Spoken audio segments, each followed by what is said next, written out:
Hi everyone, welcome to another War Machine Wednesday or Tuesday or whatever day you're listening to. This is Lightem'up. I'm back with another battle report. And this week I decided to go ahead and break out Haley 2. Sad to say, she's still one of my favorite casters and she's still really powerful, so I want to play her a lot. So, I asked my buddy, he had just started playing Wurmwood, if he wanted to play a game, and he decided to, so we're going to go ahead and play a game of Wurmwood versus Haley 2. I will preface this with he is not experienced in playing Wurmwood yet, so if anyone wants to criticize his play, just take it easy on him. You know, this is I think his first game of Wurmwood in Mark III, maybe his second game of Wurmwood Mark III. Anyway, he won the role, decided to go first. I was fine with that. With this kind of scenario with Linebreaker, I don't think you're going to see it very often in tournaments because I don't think TOs are going to play it very often. But if you do, it's good to know what to do with it. My Haley 2 list is specifically designed to attempt to crack armor at range by pushing you back, not allowing you to charge my heavies, keeping you away from my important stuff while my hunters and defenders whittle you down with a bunch of high power gunshots, and then protect myself from the ranged game by deflection, giving +2 defense to my entire army with the exception of the mercenaries that I brought. So, and then you'll see in this game I've got Alexia 2 in the list. She is partly in the list as a counter to offensive magic, and she's partly in the list as a I love her piece and I like to use her whenever possible.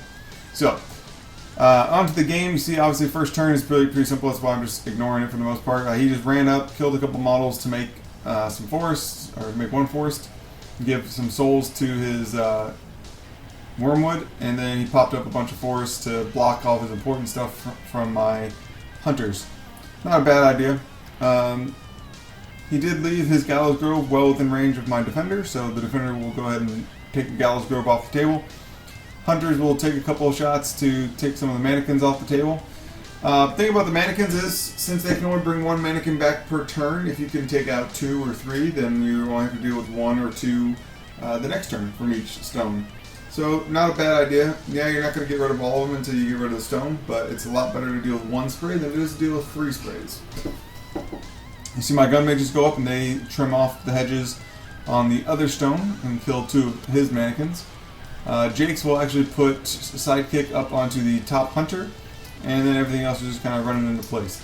You will notice that I do have the Cloud Dwarves, the Tactical Arcanist Corps in this list. They are there not only to protect Haley with at least 1 turn of Cloud Wall, but also they can get some pretty good work done on their own. I believe they are Mat 6, and then they have their magic ability of 7, which is pretty good. If they kill something on a charge, then they get to do their Battle Wizard, so comes in handy. And then you never know when you're going to need magical weapons, so having magic attacks can be handy. Alright, so on to Wurmwood's turn 2. He goes up with a Sentry Stone, and they're going to make another Mannikan, spray a couple guys. Fortunately, Haley 2 put up Deflection. Used to be Deceleration, but it's Deflection now, giving +2 defense to ranged and magic. And the Mannikan is not going to manage to hit any of my guys except the Centurion, and then he will end up not damaging the Centurion. So that's fine with me. He blew his whole stack of Fury doing it, that and putting up his 1 force around himself. The other Sentry Stone will move up, also put up some Fury, some force, sorry, and then just kind of walk into place. They're not even going to bother spraying because they need like 12s to hit. Wolves up top are going to run into place, spread out to avoid my AoEs from Time Bomb, and also get into good positions for Cassius, who is going to walk up right now and dirt 2 of them to make 2 more forests, giving him 3-inch AoE forests, 3-inch AoE forests, and he has 4 of them. So giving him a nice like 12-inch wall of forest. 4 times 3? Yeah, 12. Alright. And then you'll see Cassius is done, so Wurmwood is going to go ahead and cast Unseen Path and transport himself up towards Cassius. And once again, Wurmwood has his 3 souls, because he has 2 souls on him right now. He'll have a 3rd here in a second. The Warpwolf is going to go ahead and kill another wolf, giving him a third soul. I am perfectly okay with Wurmwood getting souls off his own guys if it means, I have to deal with less of them.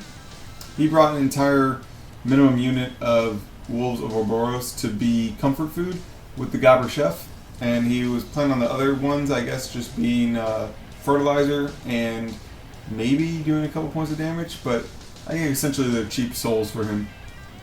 But if it's less attacks I have to make, I'm fine with that.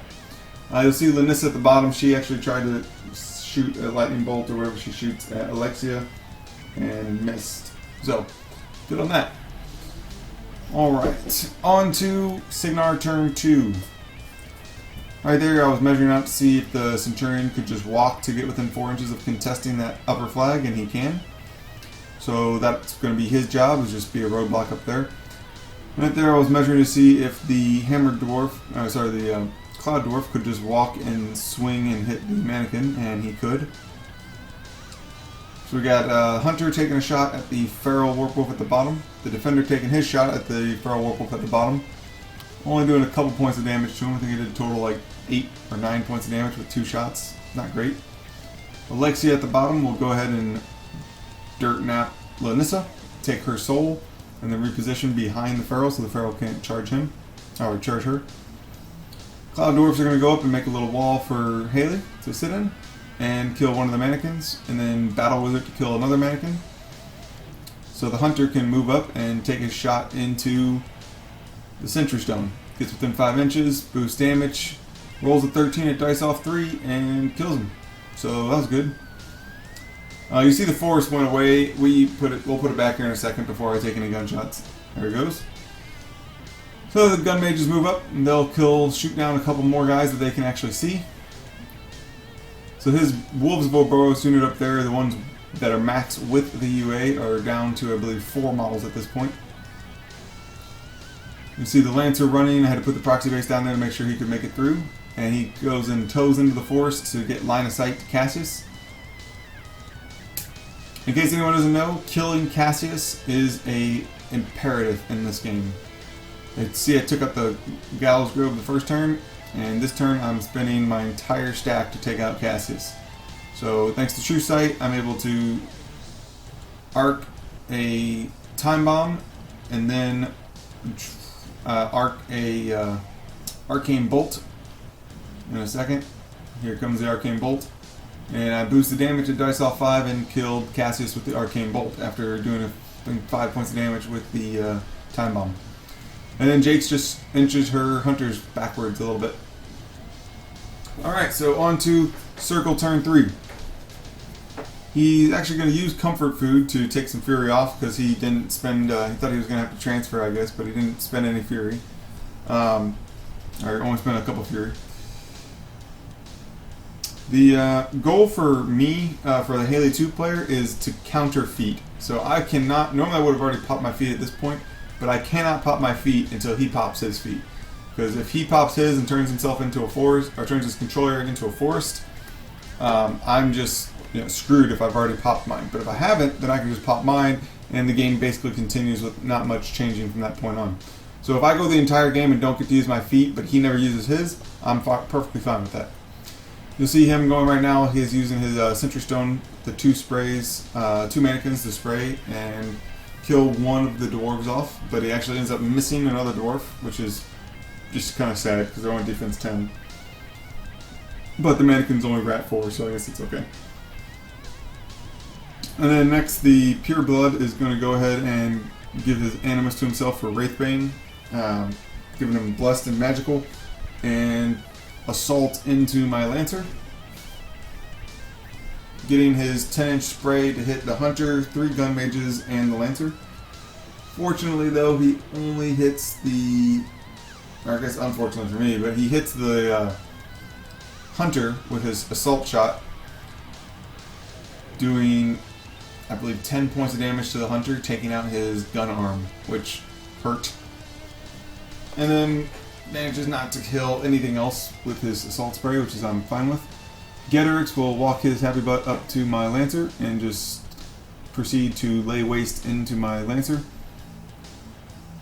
crushing Haley's Arc Node, leaving Haley without an Arc Node, just like I left him without an Arc Node. Stuff happens. I am perfectly okay trading a 10-point or 11-point, 10-point Lancer for Cassius, because that leaves Wurmwood firmly in place wherever he is. I'm perfectly okay with that. And then his wolves just kind of move up. The Feral Warpwolf moves into the control area to be well within control area. The wolves at the top move up with Wolf Lord Morraig moving up. And then I believe Cassius is going to be popping his feet this turn. That measurement right there was to see if he was within 10 inches of my Centurion. He is not. I am perfectly okay with that.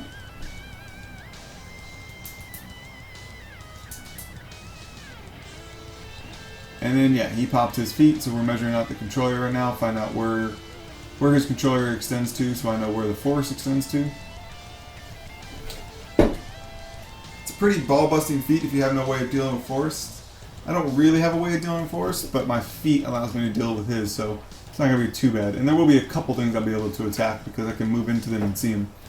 So right now I'm just planning out, I want to try to get the Wolf Lord up there dismounted. Killed if possible, but I don't think I'll be able to do that. So I want to get him dismounted. So the gun mages are going to activate and walk up and attempt to kill some of the wolves that are blocking the Centurion's path to the Wolf Lord. You'll notice that I fully loaded up the Centurion. And they managed to kill off the two guys that were important. Unfortunately, the Centurion is a couple inches out of being able to walk since he's only speed 4 and he has to walk through bad terrain. So Haley's going to go ahead and she's going to walk over. She's going to cast Telekinesis right there. Also cast it on one of the dwarves. And she's going to also cast Temporal Acceleration on the Centurion so he can walk 3 inches instead of just 2 and get within 2 inches of the Wolf Lord. And then thankfully able to kill or dismount the Wolf Lord and pop into Polarity Field so he can't be charged. The dwarves at the bottom are going to go and end up killing a Mannikan and doing a couple points of damage to the Sentry Stone at the top with a Flame Burst. Haley did pop her feet. That's the token behind Haley right now is her feet token, so not an awful lot of retaliation going to happen next turn. And Alexia moved up to the flag to go ahead and control that flag, giving me 1 control point. And then my Hunter and the Defender just kind of moved to be in range of Wurmwood next turn. Alright, so on to Wurmwood turn 4.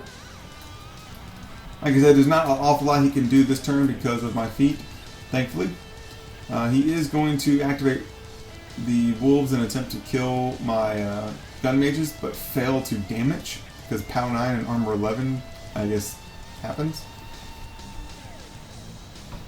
And then Cassius, Wurmwood, the tree itself, is going to spend a bunch of fury casting first Hellmouth to bring my Centurion, or to bring Wolf Lord Morraig into my Centurion, and then cast Stranglehold at my Centurion, but fail to kill him, leaving him with just 1 fury point left. See the Feral Warpwolf at the bottom walked to engage Alexia, so that she's not going to score any more points, and she's probably going to be dead the next turn.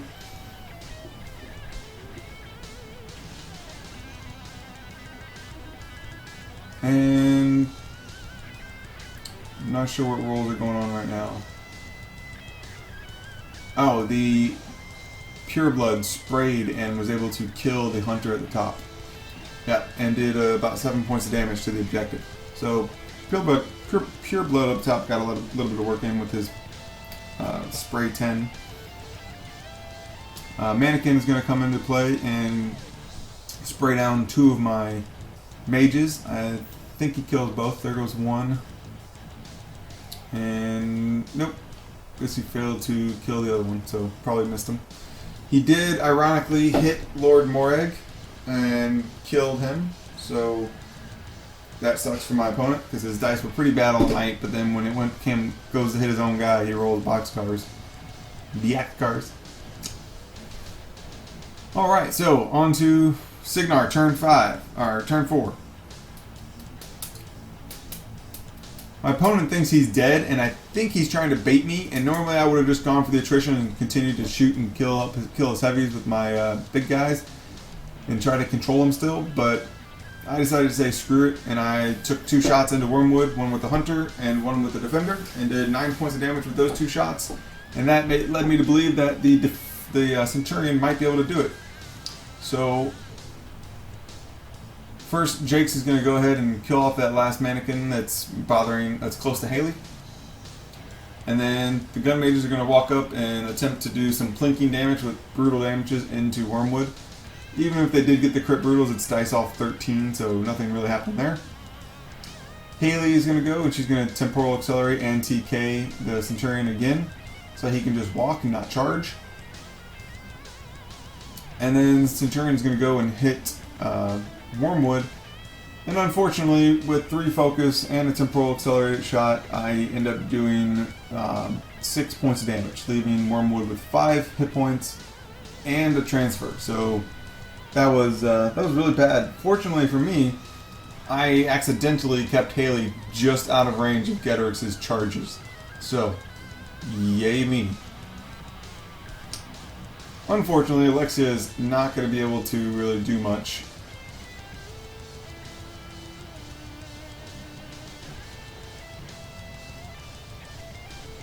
And actually right here we forgot that I forgot to activate Alexia, so he graciously allows me to activate Alexia, drop in a Thrall Warrior who is out of range to charge the tree, so instead charges the Gobber Chef and manages to miss him. So not an awful lot of like real stuff happening there. So on to the actual circle turn. His Pharaoh's just going to go ahead and take Alexia off the board. Wurmwood is going to go and he's going to cast Curse of Shadows into the Centurion. And actually missed him the first time, so he had to do it twice. And then hits him the second time. He rolled Snake Eyes on the first one. So manages to get Curse of Shadows, which is -2 armor, basically negating my shield.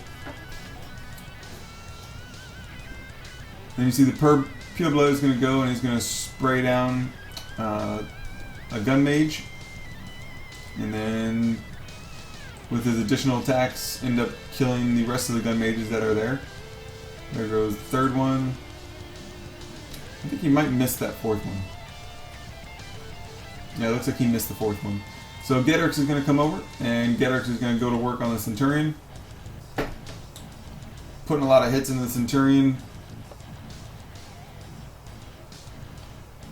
Manages to take out his shield with the second swing, so down to armor 17.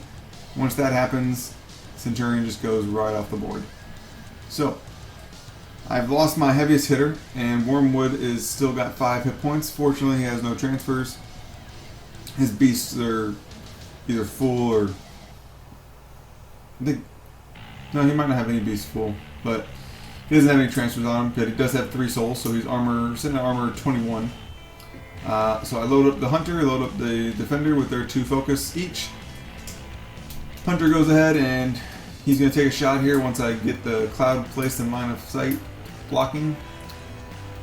Hunter's going to take a shot and based off 665, kill Wurmwood. So, great game. I think it went pretty good for me. Obviously it's going to be a Cygnar victory, so yeah, I'm going to appreciate the game. But I think it was a good game. My opponent played really well. He probably could have done a little bit better if he hadn't been scared. I think he was a little scared to commit his heavies into me. I think he held back a little bit too much, but hey, you know, it's like I said, it's like his first or second time playing Wurmwood, and he's still getting used to him. This was one of my first time playing Haley 2, I think, in the 3rd edition. So she's still great. She's still fantastic. If anyone says that they nerfed her, they may have nerfed it a little bit because now it's models instead of model unit for her feet, but it's still really good. I hope to get some more games in for you. I got a game against Mercenaries in that I'm going to be put up on the channel for next week. So stay tuned, and if you like the video, please like, comment, and subscribe. I'll see you all next week.